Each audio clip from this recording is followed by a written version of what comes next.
C'est pourquoi tout ce que nous voyons à la télé, nous voyons dans notre société, tout est là, vraiment, tout est planifié, on vous montre le modèle de vie. C'est pourquoi vous allez voir que même nous les chrétiens aujourd'hui, si on veut se référer par rapport à notre façon de s'habiller, façon de faire les choses, c'est seulement ce que nous voyons. On nous montre des modes, des choses qui sont nouvelles, des habits, des choses comme ça, qui nous attirent facilement. Tu verras qu'une personne qui part voler dans un magasin, il sera donc directement donc arrêté et mis en prison, condamné, tout ça. Je ne dis pas que voler c'est bien, non. Voler c'est aussi un péché.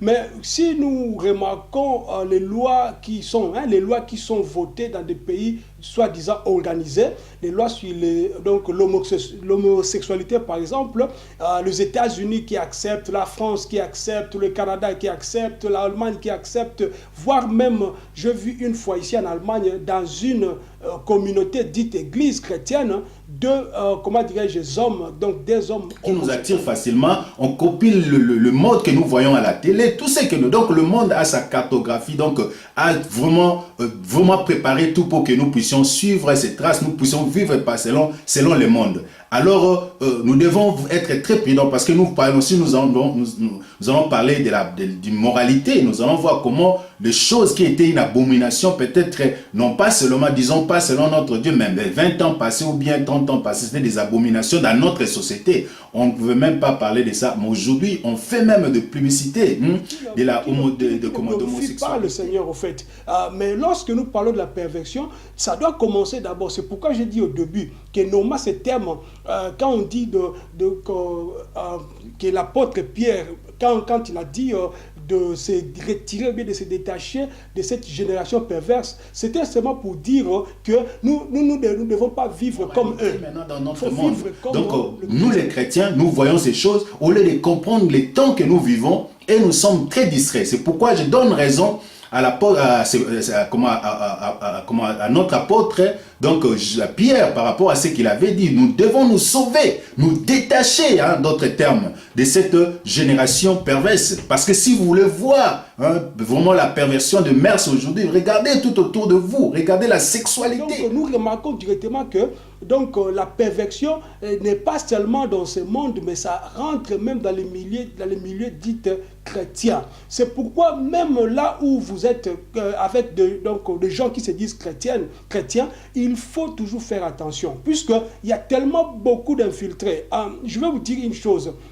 C'est une conviction que j'ai. Je pense que la majorité de l'humanité, des hommes de la population sur la terre, une femme journaliste qui parlait de son expérience qu'il avait fait, comment les jeunes sont pour gagner de l'argent, ils sont prêts à faire même le film pornographique, le jeune de 18 ans, quand on fait des appels pour gagner de l'argent, ils sont prêts, ils viennent de milliers pour avoir de l'argent, pour s'exposer, pour détruire leur corps, seulement pour avoir le matériel. Nous devons être très prudents, nous devons lire les signes des temps, c'est alors que nous allons savoir que ce monde que nous vivons nous apportera rien en tant que chrétiens. Et nous ne pouvons pas aussi changer ce monde, mais nous pouvons prêcher l'évangile qui va sauver les âmes, qui vont amener les gens en Jésus pour être sauvés, pour s'échapper au jugement de notre Seigneur. Par la charité, par l'esprit, par la foi et par la pureté. C'est-à-dire, ce sont des choses, quand je dis jeune ici, ça concerne aussi toi qui es adulte. C'est-à-dire, il faudrait avoir réellement une bonne conduite. Toi-même, tu te connais, tu sais quand tu es seul, comment est-ce que tu agis. Tu sais quand tu es seul, comment est-ce que tu te conduis. C'est pourquoi, pour ne pas suivre le train de ce monde, pour ne pas vivre comme les gens de ce monde, tu as besoin réellement de lire beaucoup la parole de Dieu. Tu as besoin de beaucoup prier, puisque le monde aujourd'hui nous montre des choses tellement bizarres. Même la publicité de quelque chose à boire, tu vas voir une femme nue. C'est pourquoi ils veulent maintenant banaliser ces choses-là, afin que les gens, bien les enfants, surtout les jeunes, disent que oui, c'est pas grave. C'est pourquoi tu verras beaucoup de jeunes gens qui font de la musique, s'ils montent un niveau quelconque, ils partent maintenant faire, je ne sais pas, la musique du monde. Pourquoi? Puisqu'ils croient que, bon, comme il a le talent, et elle est belle, bien, il est beau, il doit faire ça pour gagner plus d'argent. Mais ils oublient que pour gagner la musique du monde, tu dois faire le pacte avec le diable. C'est-à-dire, eux pensent que c'est facile. C'est-à-dire, comme tu es belle, comme tu es beau, donc tu chantes bien, tout ça, tu passes à la télé. C'est pourquoi je vais encore lancer un appel à ceux-là qui font la musique dite chrétienne. Je vous en prie au nom de Jésus.